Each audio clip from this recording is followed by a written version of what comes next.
Добар ден, почитувани! Започува новата телма амбуланта во која секој работен ден заедно учиме за нашето здравје.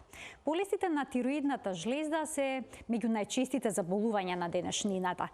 Тие се манифестираат на почеток со благи симптоми или пак без никаква клиничка слика, поради што се вели дека се скриени. Намалената функција на тироидната жлезда може да се јави на која било возраст, но почесто се забележува кај жените. Зошто е тоа така? Постои ли разлика помеѓу хипотиреозата и Хашимотовата болест? Треба ли сериозно да се свати Хашимотовата болест? Може ли таа да доведе до карцином на тироидната жлезда? Дали со ова болест се живее доживотно и со промената на начинот на живот може ли да се стави под контрола? На овие и многу други прашања поврзани со намалената функција на тироидната жлезда и Хашимотовата болест денеска зборуваме со професор доктор Милчо Богоев, ендокринолог од ПЗУ, професор доктор Богоев.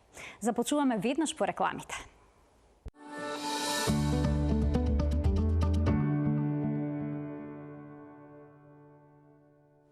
Се разликуваат ли хипотиреозата и Хашимотовата болест? Ке ни појасни професор доктор Милчо Богоев. Професоре, добар ден. Добре ни дојдовте во студиото на Телма.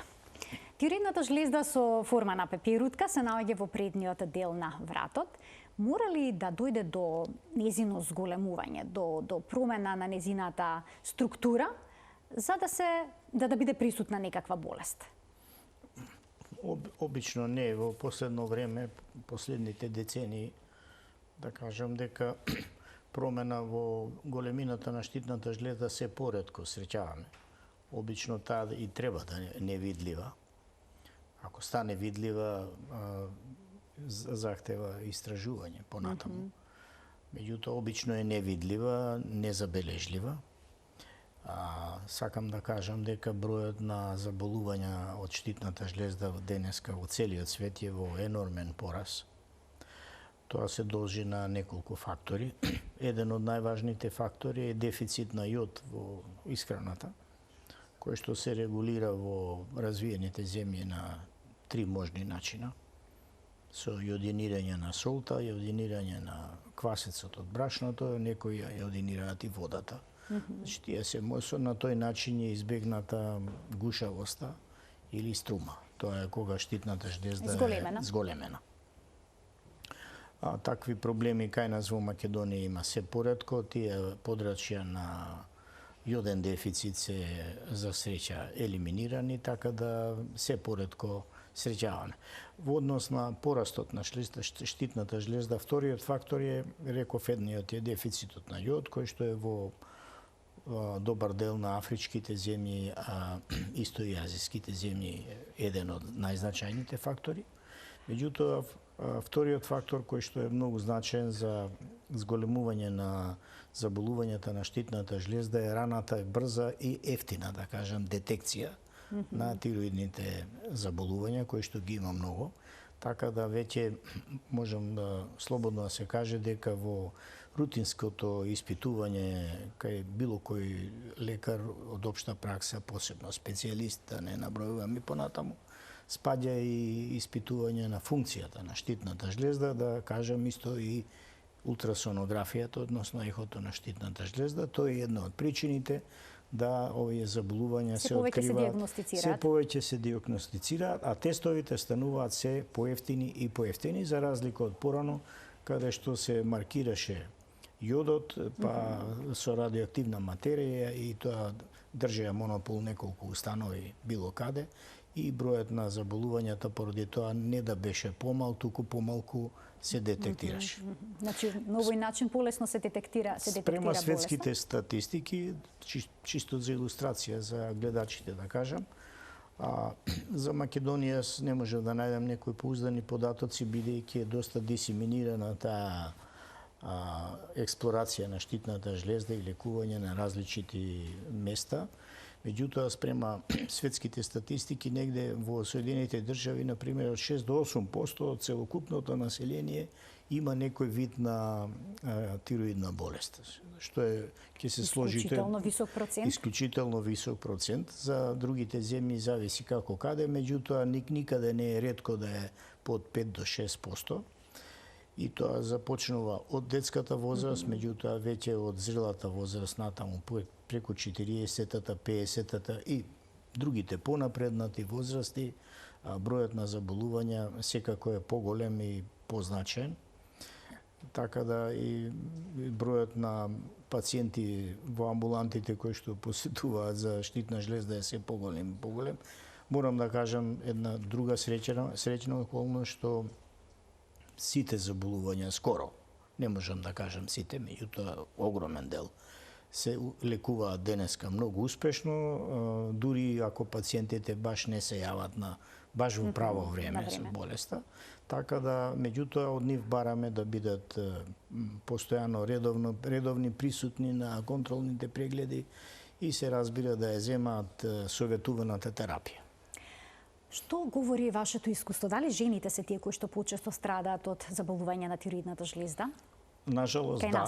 Нажалост, не само кај нас. Воопшто во светот. Жените однос мажи-жени е негде 2 до 3 или повеќе према 1 во заштета на жените. Има ли науката објаснување зошто е тоа така? Големо некој објаснување не може да се најде нити во Америчката тироидна асоциација, меѓутоа се смета две работи дека жените поседуваат 2 X хромозома и тоа е еден од факторите да полесно се пренесува меѓу жените. И второ е веројатно влијанието на естрогените хормони врз штитната жлезда, која што има одреден број на малку рецептори во самата жлезда. Исто влијаат и преку хипофизата, каде што се лачат хормоните и на тироидната жлезда и сексуалните хормони за кај жената зборувам. Кај мажите ситуацијата малку поедноставна, бидејќи нема циклус, има само тестостерон и у секој случај бројот на заболувања од штитна жлезда кај мажи е далеку помал. А кај нас што почесто се диагностицира? Хипотиреоза, односно намалена функција на тироидната жлезда или пак хипертиреоза? Кога има поголемо излачување на хормони? Прашањето е интересно. Работата е, мислам, ситуацијата е многу сменета во последно време. Пред, например, 30-40 години многу почесте беа хиперфункциите на штитната жлезда. Тие некако, мислам дека и полесно и се открива, бидејќи знаците поизразени се симптомите. Поизразени, поалармантни и луѓето бараа помош. Во последно време апсолутно доминира хипотиреозата, значи хипофункцијата на штитната жлезда. Еден од факторите е и старењето, бидејќи човештвото се повеќе се продолжува животниот век, а со тоа се троши и функцијата на самата штитна жлезда, така да хипотиреозите се далеку позастапени од хиперфункциите, иако на жалост морам да кажам дека кај одреден мал број на случаи постои преминување од една во друга фаза, значи од хипер во хипо или обратно, тие се кратки периоди, меѓутоа и за тоа денеска има модус на лекување. Ајде да проговориме малку за симптомите кои што кај хипотиреозата, кои што на почеток може да бидат нејасни и благи, но со текот на болеста се поизразени. Еве ние направивме еден телоп во кој што издвоивме она што е најчесто присутно кај нив. Сега еве ние што издвоивме, тоа се слабост и премор, зголемена телесна тежина, потешкоти при толеранција на студ, болки во зглобовите и мускулите, констипација, сува кожа, обилни или нередовни менструални циклуси, проблеми со забременување, забавен пулс, депресии, проблеми со паметењето. Професор, ќе ги разгледаме редоследно, ајде да започнеме со слабост и премор. Главном се тие може да но некој наброиме. вела дека не може да станат од креветот што се уморни. Дали тоа е можеби првиот симптом? Преморот. Креветот е кај овие пациенти нешто најпријатно во текот на денот, едва и чекаат да дојдат во кревет и поголем ден од денот го поминуваат во постела. Меѓутоа, тоа не мора да биде доминантен симптом.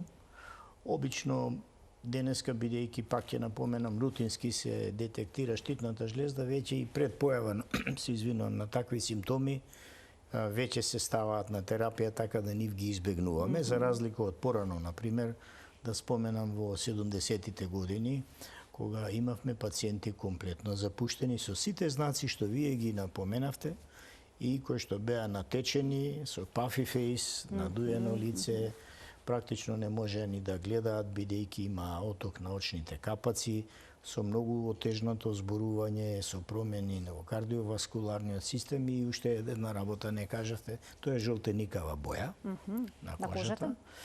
Жолтеникавата боја на кожата не е жолтица, има една субстанца која се вика гликозаминогликан, која што се метаболира во присуство на одредена концентрација на тироидни хормони која кај ни фали и затоа они има така пожолтеникава кожа, испукана, слоновска и има отсуство на потни жлезди, лојни жлезди и влакна. Од сите овие симптоми ќе се задржам на зголемената телесна тежина, велат дека никако не можат да ги симнат килограмите оние што имаат хипотиреоза.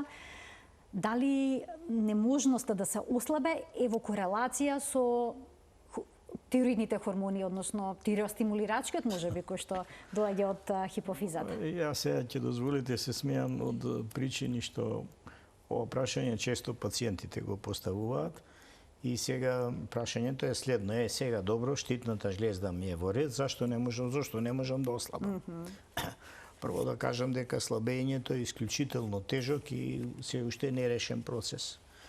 И дека единствена причина тука е апетитот, нема ништо друго, и составот на храната кој они го внесуваат. По правило, бидејќи при хипотирозата е забавен метаболизмот, доаѓа до таложење на масти, до побавен метаболизам и на протеини и на шеќери исто така да сите тие причини доаѓа до таложење пред се на масно ткиво, по стомакот, по градите и на жалост и по органите витални за живот како што е срцето, црниот дроб и така. Висцеларните оние масти кои што се најопасни за здравието. Да, точно така. Тоа е, меѓутоа пак ќе напоменам дека за среќа денеска се поретко ги среќаваме ваквите екстреми случаи, да кажам, со претерана телесна тежина. Обично некој кило плюс. Така, некој благо варирање на тежината. А во однос на срцевиот ритам, секогаш мора да биде забавен кој нешто се во хипотиреоза, може ли да им биде зголемен пулсот на некои пациенти? Тој по правило, по сите правила и логики треба да е забавен. Значи тоа што ги велиме брадикардија да има. Во случај да е забрзан, може да се сомневаме дека хипотирозата поминала во хипертироза, што е ретко, меѓутоа се случува при автоимуните настани на штитната жлезда, зашто се надевам дека ќе имаме време да зборуваме. Така е.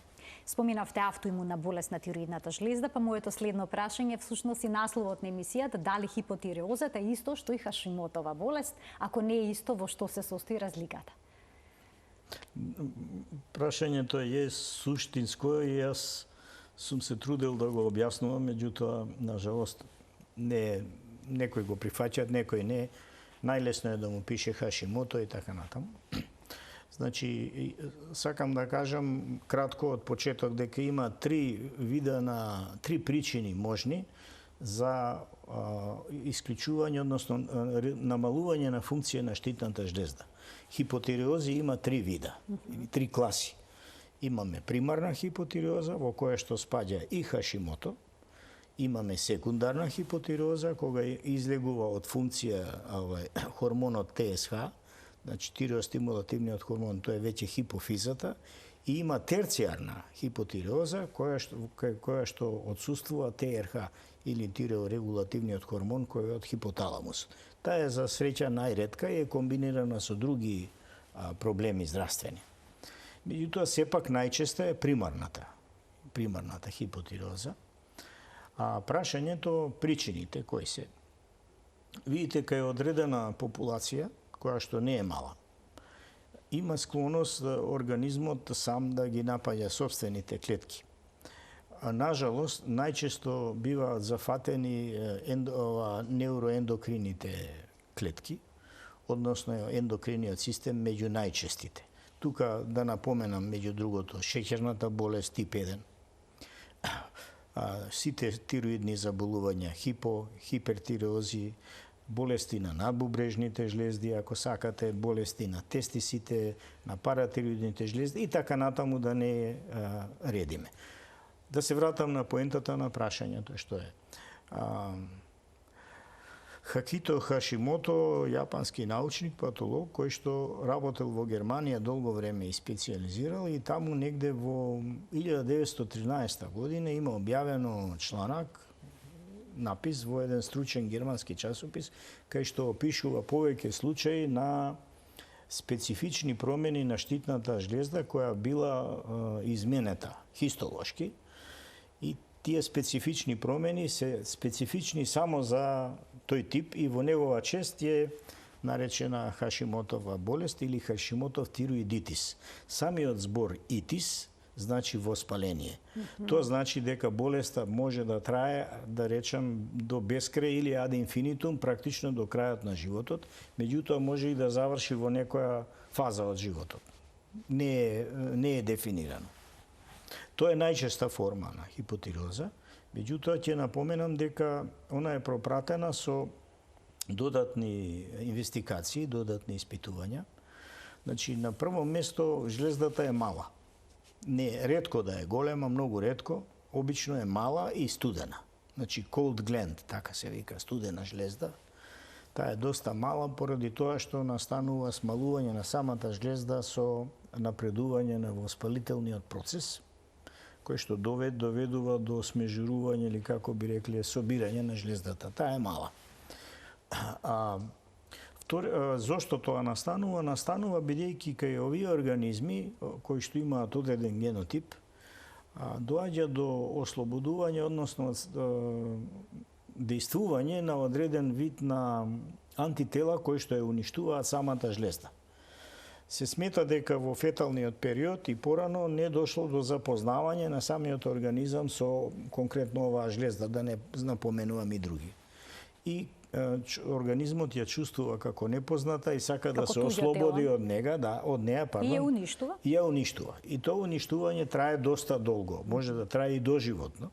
Меѓутоа реков, може и да заврши на некое време. Поради присуството на антитела, тие се едни од главните параметри за да кажеме дека ова Хашимото. Меѓутоа не е единствен параметар. Значи тоа се антитела против пероксидазата, антитела против тиреоглобулинот и третиот антитела се против ТСХ. Значи тие се три вида. ТСХ е и неспецифичен. Еве да го погледнеме четвртиот телоп кој што го издвоивме. Еве може да појасните, значи ТСХ-то кај сите пациенти со Хашимотова болест ќе биде покачен? Не, сега да се вратиме прво на ова зборував за антителата. Така, добро. Они практично мора да бидат присутни кај сите со Хашимото, меѓутоа може да има Хашимото и без присуство на високи антитела, ретко опишано е. Нормални да бидат. Нормални да бидат. Значи тоа не е единствен параметар. Правиот параметар и тогаш кога ние треба да започнеме со лекување на штитната жлезда е пораст на ТСХ. Тоа е главниот параметар. Така.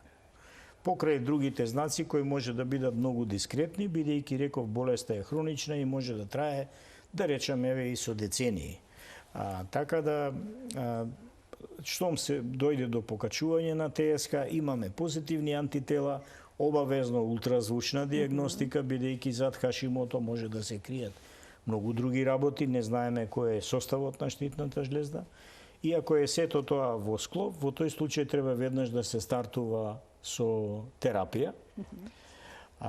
Сакам да кажам дека превентивно давање... Каква терапија, професор, еве, доколку се нормални, ТСХ-то е покачано, но слободните, еве, Т3 и Т4 се нормални. Имаме туку што некои параметри кои што може да ги видиме, веќе ги споменавте антитироидни антитела и Тие се обавезни. Скоро обавезни да се проверат. И антитиреоглобулински реков, анти-ТПО и има анти-ТСХ. 3. Значи 3 треба да се... Не, третиот анти-ТСХ и не морате да го испитувате. Обично само еден испитува, тој што е АТА. Обично ТПО. ТПО или АТА, они го генерализираат како антитироидни антитела и така натаму и така натаму. Значи реков 90% случаи се позитивни антителата.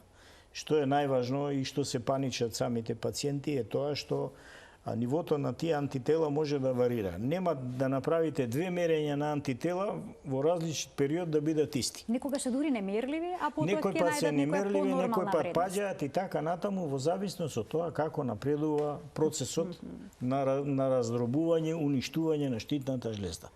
И тоа не е алармантен симптом, не значи практично за пациентот баш нешто многу, значи за лекарот и за тој што работи со него дека болеста е во тек и уште ќе трае. Тоа би било практично. Лекот без разлика е еден, тоа е давање на левотироксин. Дури доколку се нормални нивоата на тироидните хормони? Ако се нормални нивоата на сите хормони, не треба да се даваат никакви лекови, без Само разлика ако се качени антителата, во тој случај не, и нормални. иако сакав да тоа да кажам. И да се качени антителата, а се нормални хормоните, не се дава, бидејќи нема превенција. Не може да ги спречите вие антителата да делуваат, барем за сега во овој момент на сознание. Дури тогаш кога ТСК-то ќе почне да расте, обично над 5 единици, во тој случај треба да се стартува со мали дози на левотироксин. И тоа е лек на избор и спрема последните извори од тироидната асоциација на Америка, веќе не се препорачува воопште и експериментирање на левотироксин со тетри, туку чист левотироксин кој е сосема доволен и изваредно добро делува, така да такви пациенти се способни за сите работи кои ги објавувале и претходно. Значи нема практично ништо да им фали, само доколку се изнивелира дозата на левотироксин. Мора да биде синтетичкиот хормон всушност. Синтетички хормон мора да биде таков за да биде ТСК негде во граници, зависи од особата, 2, 3 до 4 од прилике, зависи од возраста. Бидејќи ако има човек 70 години и нешто, со 2 нема да биде многу задоволен, може да има чукање на срцето и така натаму и така. Значи, сепак доста еластично. Индивидуално, многу индивидуално. А постои ли начин да се намалат антителата со некоја терапија? Многу пациенти примаат селен и велат дека забележуваат позитивни резултати. Вака сега, добро што ме прашавте во врска со селенот и D-витаминот. Видите, во медицината има чудни работи, некој нешто ќе каже и после тоа станува као правило, сите го користат тоа и што е најважно, многу се фалат. А јас само ќе направам аналогија, па нека гледачите разберат. Во средниот век, основен пристап, ако некој имал температура или заразна болест, па дури и куга му испуштале крв од вена. Никој не знае зошто и како.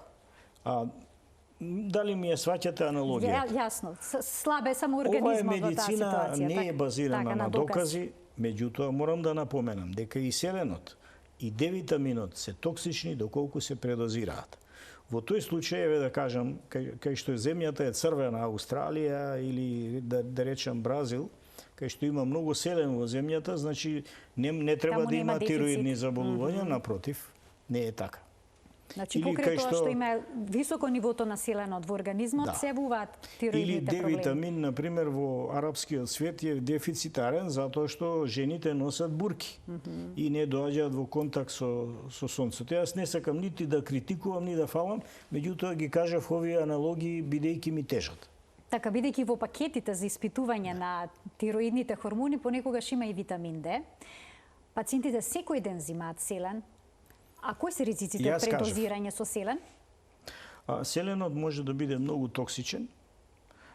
И јас правите дози ги имав некаде, мислам, запишано и за трудници и тоа. Меѓутоа, он може да доведе до последици и во централниот нервен систем и во срцевиот мускул. Така да, он мора да, ако се зема, веќе во одредена доза.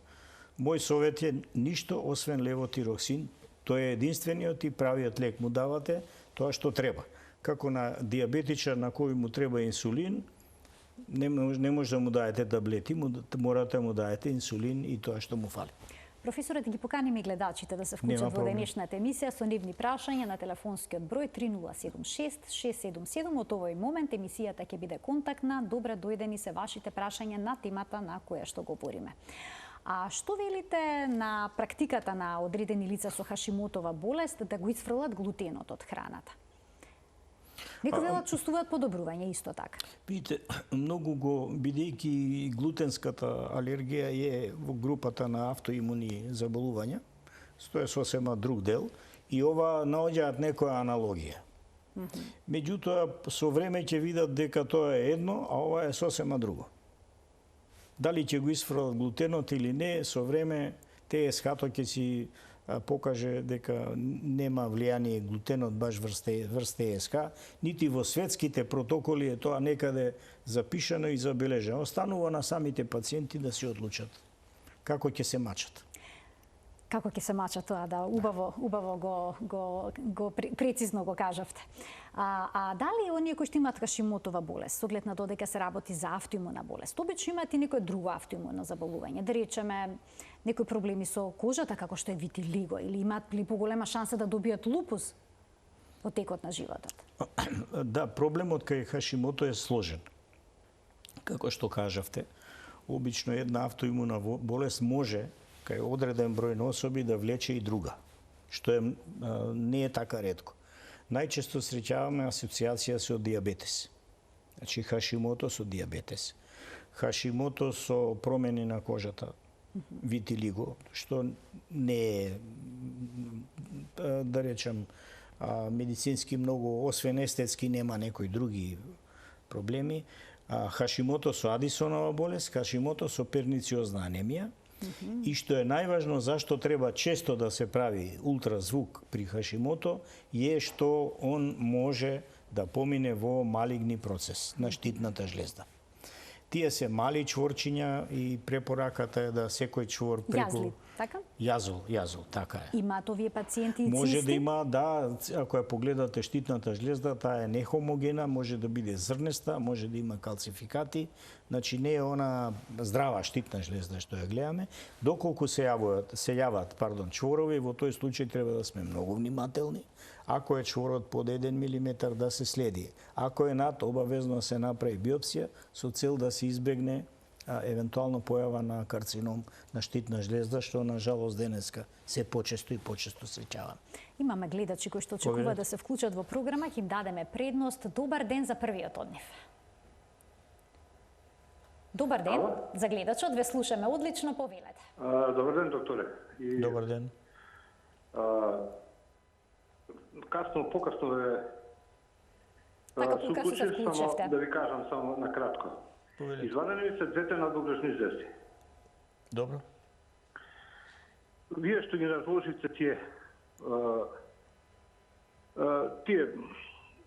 работи, истото мене ми се деша. Како може да дадам во контакт со вас, некако? Така, како да дојдете на преглед кај докторот за да му дадете професоре некакви насоки за понатаму? Па мислам дека од редакцијата може да се јават, ќе добијат телефони таму. Така, јавете се после емисијата, ќе добиете контакт од ПЗУ професор доктор Богоев. Добар ден за следниот гледач. Добар ден. Повелете. Вака сега. Јас имам... Добар ден. Добар ден. Јас веќе 6 години и повеќе, од 2015 ми е откриена Хашимото тироидис. Идам на лекар на 6 месеци. Сега имам и еден јазол, 10 со 7 милиметри. Цело време ми даваат 0,75 еутерокс. ТСХ и другите параметри ми се сите добри, едино што се антителата 356. Така, и сега ви интересира што да се преземе во вашиот случај? Ме интересира дали добра терапија со 75 еутерокс, затоа што јас се уште осеќам така слабост, потење навечер. Имате проблеми, така. Вие ми ја кажавте дозата, меѓутоа не ми кажавте колку ви е ТСХ. ТСХ 1,73. 1,73, по гласот не сте баш многу млади, се извинувам, сум управо. 62 години. Колку? 62. Ете така, добро. Мислам дека дозата ви е малку голема. Би требало малку да се намали ТСХ-то, односно да се намали дозата на еутирокс, да, за да имате негде околу 3 би било за вас 3-4 оптимална подобра комбинација, односно подобри вредности на ТСХ. Што се однесува до чворот? треба добра ултрасонографија и да се види дали чворот има исти состав со околината или не. Доколку не, во секој случај, према сите препораки би требало иглена биопсија. Уште еден гледач ке вклучиме. Не, нема време, ми даваат знак од режија да имаме само уште 2 минути, професоре. Добро. Дали со ова болест се живее доживотно и има ли шанси самата од себе да се повлече? Може ли тироидната жлеза да се изрегенерира, па да исчезнат овие чворови кои што споменавте дека треба да се следат? Или пак не ода така работите, тие ќе прогресираат во поголеми чворови и полоша ситуација со самата жлеза? Со Хашимотовата болест, која што јас ретко пишувам Хашимото, пишувам примарна хипотиреоза, бидејќи сепак Хашимото е хистолошка дијагноза. Има специфична микроскопска слика. Може да се живее доживотно доколку нивото на ТСК се следи и биде како треба. Нема никаков проблем. Значи, проблемот е следен да се промаши чвор, односно малигнизација. Иначе до регенерација на штитната жлезда доаѓа само во еден случај, кој што не спаѓа во денешниот разговор.